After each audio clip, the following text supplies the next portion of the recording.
As investors and traders, especially in the crypto market, we understand that we need to remain patient to let our investments or trades play out. How many times have you taken profit on a coin just to see it run another 200% or even 1,000% without you? 99% of the time, simply remaining patient will solve that. But have you ever gotten annoyed when somebody tells you to be patient? I know I have. No shit, I know I have to be patient to let my trades play out, but it sure is easier said than done. So to help solve that, in this video, I'll be teaching you a practical method to remaining patient that's helped me completely overcome my need to take profit on trades too soon. Let's first understand why we feel the need to mess with our trades in the first place, because understanding this will help you make better decisions in all of your future trades. And it all starts from a psychological concept known as cognitive dissonance. Cognitive dissonance is the mental discomfort or psychological stress caused by having two conflicting beliefs or ideas. Now, when confronted with facts that contradict these beliefs, we will try to find a way to resolve the contradiction to reduce our discomfort. And in doing so, we start making irrational decisions. Let's give you an example in the trading sense. How many times have you been in a situation where the moment your trade goes in the green, you start looking to take profit because you can't bear the psychological stress that comes if the trade were to come back down to break even and you lose all of that unrealized profit and loss? Or let's flip the script. When your trade goes into the red, you just keep holding on to it or even add to that losing position because you can't bear the stress that comes from losing money. And the reason why you make these decisions has nothing to do with the signals that the markets are sending you objectively. Let me give you another example. How many times have you been in a situation where you've just lost a couple of trades, or maybe you just lost one big trade, and the very next trade, the moment your trade goes into the green, you start thinking about closing the trade right away because, well, the trade is green and you're able to recover some of your losses that you incurred yesterday. But that's not the way that you want to think about trading, because at this point, this decision, as well as the decisions that I talked about before in the last example, they're no longer made logically, but rather emotionally, which is not what we want to do in trading. What happened yesterday has zero bearing on the events that happened today. Sure, you might have lost a trade yesterday, but everybody loses. There is no strategy that has a 100% win rate. In the book, A Theory of Cognitive Dissonance, the author proposed that human beings strive to have consistent thoughts to feel mentally stable. When someone has conflicting thoughts, they feel uncomfortable and want to fix this by either changing their beliefs, adding new, this is the keyword, unsubstantiated or irrelevant information to justify this stressful behavior,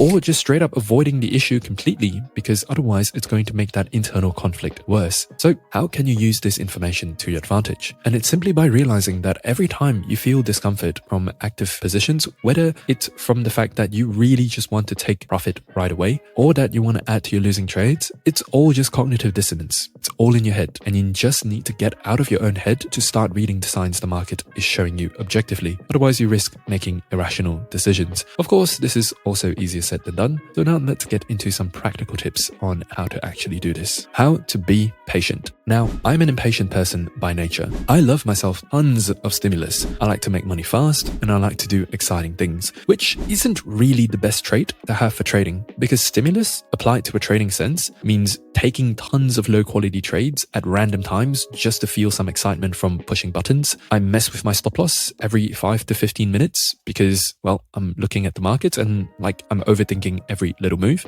and taking partial profits at every little resistance or quote unquote support point that I see, which is obviously not good for making money trading. So how did I overcome this? And telling myself to simply be patient and to wait definitely didn't work. So I gave myself a new definition to the phrase be patient, which for me is to simply occupy your time with something else. In the past, I played games while my trades were active. I didn't even think about closing the trade early or messing with the trade because I was simply absorbed by the gameplay. And heck, today I still play games while my trades are active. Recently, the one that I've been absorbed in is this one called Darkest Dungeon. But I also work on the art of crypto, which comes in the form of writing the script that you're listening to right now, making videos that you're watching right now, creating new course material for my program, posting trade ideas, and engaging with the community by occupying myself. In fact, you watching this video right now is already you being patient, because you spending your time watching this video means that you're probably not thinking about the trades that you have going on right now. And just by virtue of that, you're already being patient. See where I'm getting at?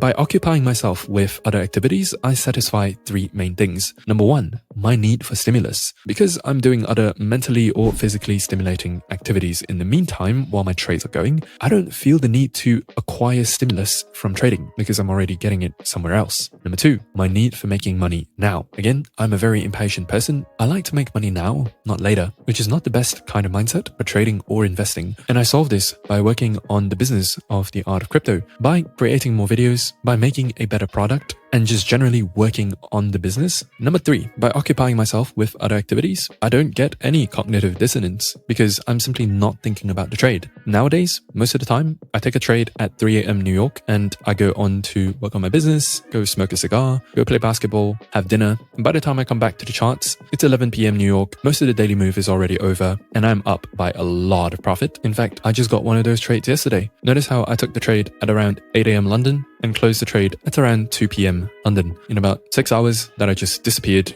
the price went up by a ton and I closed out a 16R winner. And honestly, these kinds of trades is like once a week is all you need to just make. Like imagine if you made 16R this week by just occupying yourself with other things, by just letting the trade do what it needs to do while you go do what you need to do. Now, let's finally get into a systematic way to be patient. And the way I systemize being patient is to have clear exit criteria. For me, it usually boils down to 3 things. Number 1, fixed reward. Number 2, set expansion. And number 3, time. Let's break each of those down one by one. Number 1, fixed reward. This is when you simply set a take profit at a fixed risk reward ratio for every trade that you take. For me, it has to be a minimum of 3R. You can decide what that number is for yourself, but I wouldn't recommend anything less than 2R for most people. By having that hard rule in mind, I don't close any trades until it either hits 3R in profit or it hits my stop loss. And the moment it hits 3R, I close it. Simple as that. Clear exit criteria. And even in the event that it runs further than 3R, I'm perfectly comfortable with that because it was all part of my plan and it's part of my system. And as long as you're executing your plan and your system to perfection, then in your book specifically, that should already be a perfect trade. And that is a good mindset to have. And the second exit criteria that I use is a set expansion.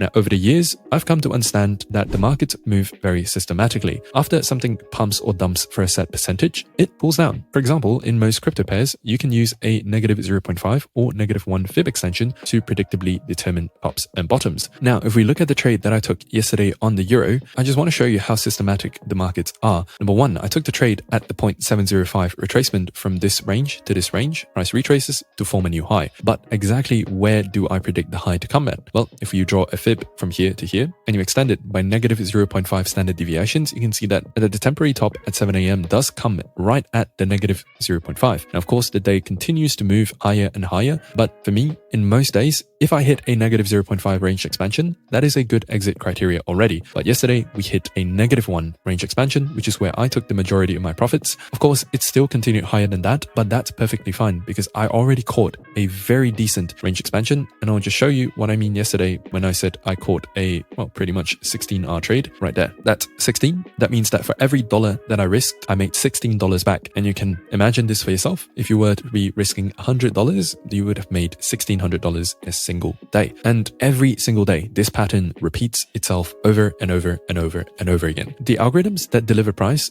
do it in a very systematic process. All of these moves that you see in the market can always be traced back to just Fibonacci extensions. All of these moves that you see in the markets can be traced back to simply range expansions. Now, I'll just pull up a random area and show you what I mean. Notice how from the range expansion from this high to this low here, the moment it expands, where does it end up at? Look at the candle body, negative 0.5, and it starts retracing. Now, even on the daily chart, this works wonders. On Bitcoin, if we draw a fib from here to here and we extrapolate that, that's a negative 0.5. Look at where price starts to top out at, and then eventually it hits the 1 negative standard deviation and it starts to reverse, right? Price is delivered in a very systematic way because the algorithms that are programmed to deliver the price is programmed on set criteria. Most times you can use a negative 0.5 or a negative 1 fib extension to predictably determine intraday tops and bottoms. So my rule is that I simply do not take profit until price hits either a negative 0.5 or a negative 1 range expansion. And when it does hit a negative 0.5 or a negative 1, whatever I determine for myself, I'm just going to take profit and be comfortable with that, because that's a part of my system, that is a part of my plan, and as long as I execute my plan perfectly, that is a win. And that is the mindset that you need to have in order to succeed in trading. Now, in terms of Forex, this is a little bit different. What I found over the years is that most pairs, at least most currency pairs, usually move around 50 pips per day as the daily range. Sometimes it can be more, but sometimes it can be less. But 50 pips a day is very standard. So I simply do not